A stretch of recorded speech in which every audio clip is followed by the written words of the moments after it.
That's the reasoning factor, okay, untuk you tolak diri you untuk melakukan sesuatu. So you ada sebab. You ada sebab untuk buat sesuatu. Sebab kalau you tak ada sebab ini, you takkan boleh keluar daripada kita panggil apa? Sekarang ni kebanyakan kita ada dalam zon selesa ni. Kita punya income kita punya relationship kita dengan pencipta kita punya relationship kita dengan orang sekeliling kita punya relationship kita dengan kita punya diri kita sendiri. Inilah yang ada dalam diri kita sekarang. Yang kita ada sekarang. Kalau you nak capai sesuatu yang lebih tinggi dari segi material, dari segi pencapaian, dia tak ada dalam zon selesa ni. Dia tak ada. Dia ada di luar zon selesa ni.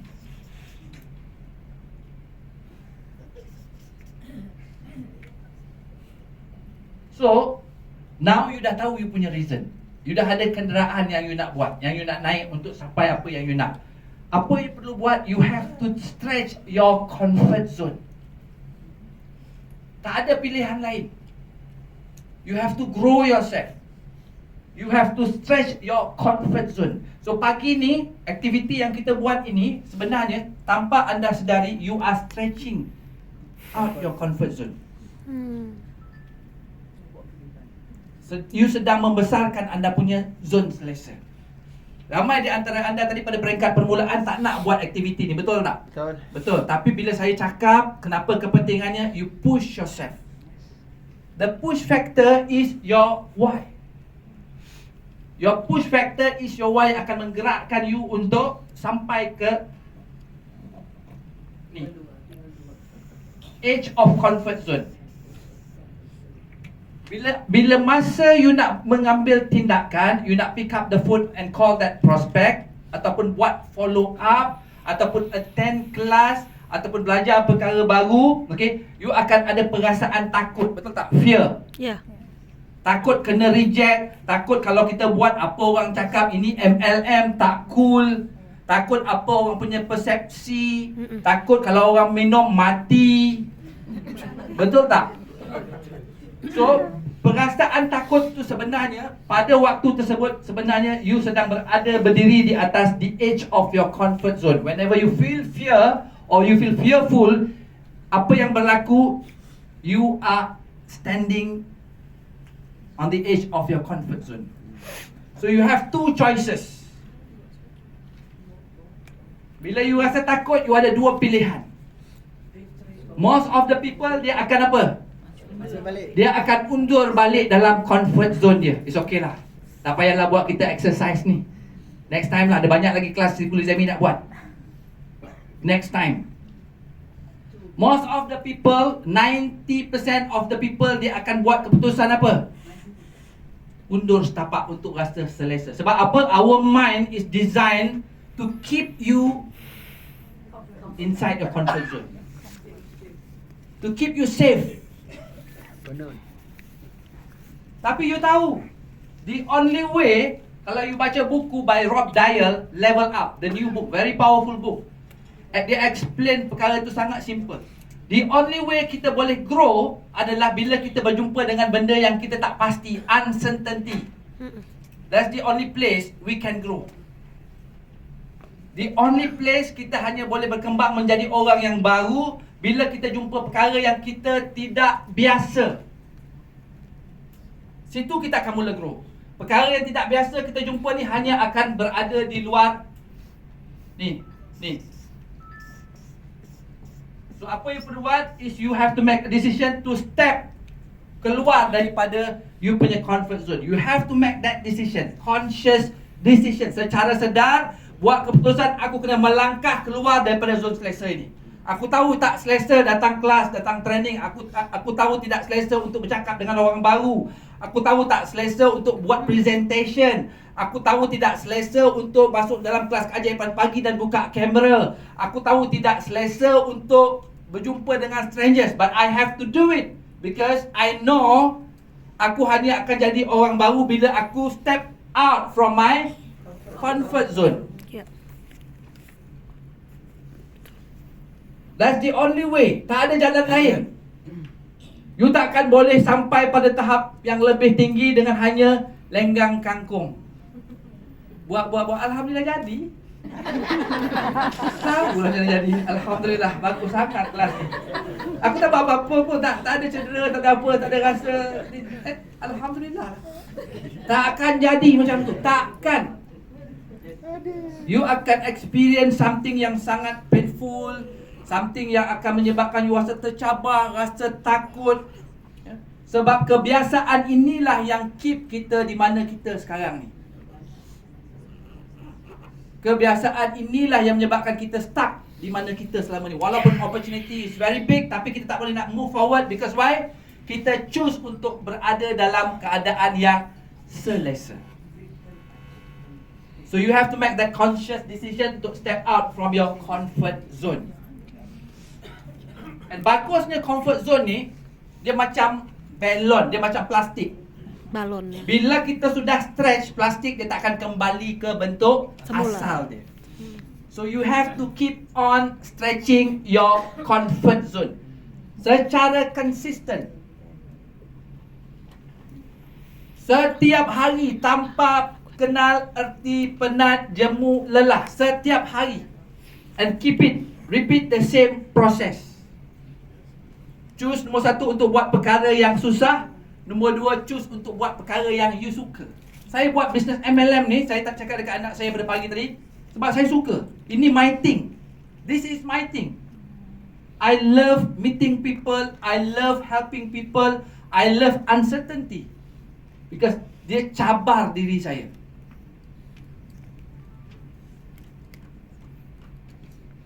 So keep on keluar daripada zon selesa. Kita ni, saya berada pada tahap triple diamond. In order untuk saya pada tahap yang lebih tinggi, macam Alan Noble, macam Danny, macam Trish, macam Tyler Norton, saya kena step out. Saya takkan boleh pergi pada tahap yang lebih tinggi kalau saya masih lagi saya sekarang. There's no way. Tak boleh. I have to step out from my own comfort zone. That's how kita grow as a human being. So, the next 24 months sangat crucial. 24 bulan daripada sekarang sangat crucial. 2024, 2021. Sorry, 2025. Nak tengok sedar lagi ke tak? 2024, 2025. 2 tahun yang sangat penting. You kena buat keputusan. Okay, next year punya convention, bila kita raikan mereka-mereka yang berjaya tahun 2024 ni, ada tak nama kita tercatat dalam recognition tu nanti? Harus. You have to make a decision. Harus ada. Bila tahun nama you akan diiktiraf sebagai brand new diamond, you have to make that decision. You have to make that decision. It's not easy, but it's worth it. Dia bukan mudah, tetapi berbaloi. Diamond lah. Dulu, masa saya buat bisnes MLM mula-mula dulu, bila saya duduk dekat belakang macam ni, yang cakap kat depan tu, orang yang dah tahap tinggi, Ambassador Diamond, si Muyati dengan si Fuaziz, dia dah handal. Dia dah travel Great Barrier Reef lah, pergi handal. Macam mana budak orang ni boleh buat? Ha? Kita macam buat susah azab nak mampus. Ni dia orang tipu ni, sebenarnya ni kan. Betul, saya masa tu buat tak nampak duit. 6 tahun pertama buat bisnes MLM tak nampak duit. Bukan buat duit, berhutang lagi. Sebab kita tak ada sistem. Kita buat sendiri. Kita ikut cara kita sendiri. Kita rasa cara kita bagus. Kita fail to follow orang yang sukses. So, be very careful. Sebab diri anda yang talk you out from your dream. You yang akan bercakap, okay, pada diri you sendiri, yang akan bawa diri keluar daripada you punya impian sendiri, bukan orang lain. The fastest way untuk you pergi jauh dalam bisnes ni is listen to people yang dah buat, yang dah lalu jalan tu. Jangan buat jalan sendiri. Kalau you ikut jalan you sendiri, you end up macam saya. Saya kuat, saya boleh lagi bangun. I don't think most of people ada kekuatan macam saya. Sebab saya tengok kawan-kawan saya yang sama seperjuangan dulu, yang mula dalam industri MLM 22 tahun dulu, dah tak nampak. Hilang terus. Dia pun pangkah MLM Pangkah sampai sekarang. Sebab mereka tak ada kekuatan. They don't have that reason. That why. Wife. Dan kekuatan untuk step out daripada that comfort zone. Kalau kita faham, sebenarnya kita ni sungguh hebat tau. Kita ni sungguhnya sangat luar biasa hebat. Allah dah menjadikan kita manusia yang hebat. Cumanya kita lupa yang kita hebat. Betul. Saya ambil masa 5 minit je lagi. Kita lupa yang kita hebat. Setiap orang ni, kalau kita decide untuk kita jadi apa, kita boleh jadi. Tapi kita lupa. It's all about understand macam mana kita belajar sesuatu. Kita belajar cara ikat kasut. Kita pandai tak ikat kasut sekarang? Tak pandai. Kita belajar cara bawa kereta. Kita pandai tak bawa kereta sekarang? Pandai. Kita belajar memasak. Kita pandai tak masak sekarang? Pandai. Pandai. Okey. Tetapi kita lupa proses tersebut. Everything yang kita buat atas muka bumi ni, dia punya learning process dia sama.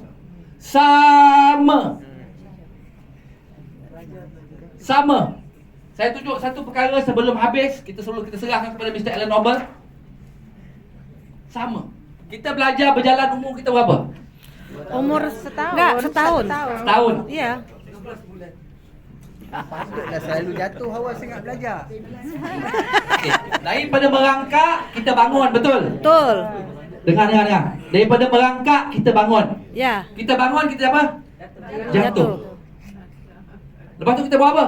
Buat dia. Kita bangun lagi. Ya. Kita jatuh lagi. Ya. Kita bangun lagi. Jatuh lagi. Kita jatuh lagi. Kesian. Berapa kali? Banyak kali. Berapa kali limit untuk orang jatuh bangun ni? Sehingga dia pandai berjalan. Sipu saya tak ingat tu berapa kali jatuh. Banyak kali Sipu.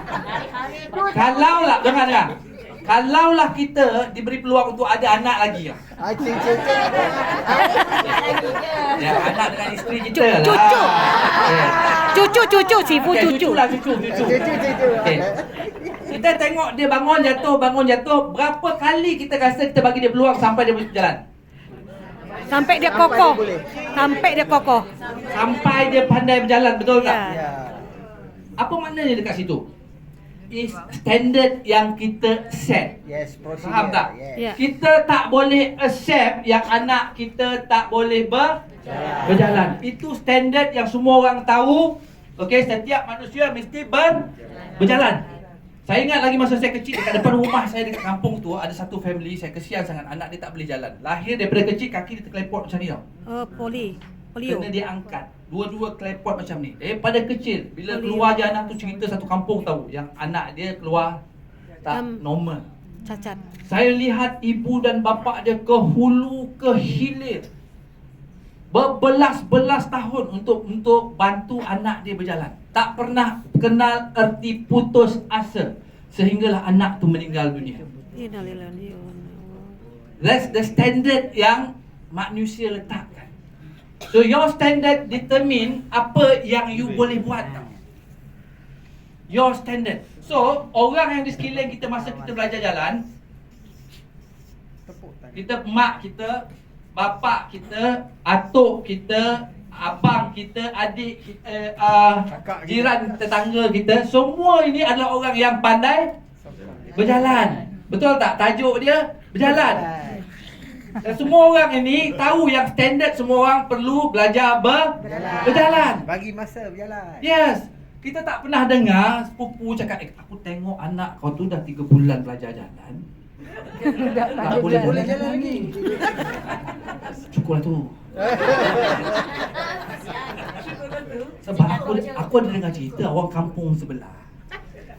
Cuba anak dia berjalan macam kau ni lah.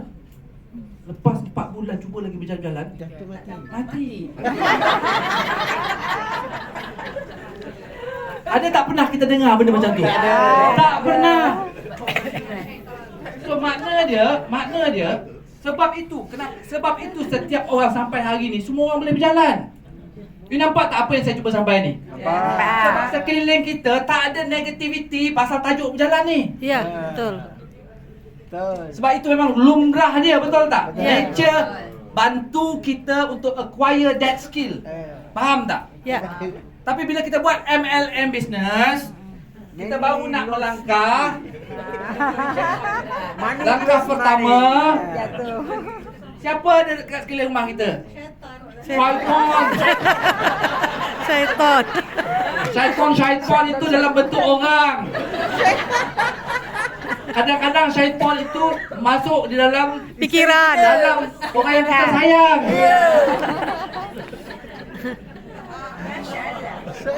Dia nampak macam joke, tetapi kalau you faham betul-betul kepada apa yang kita belajar ini, you will understand that you are capable of doing something bigger di Asia ini. Yes.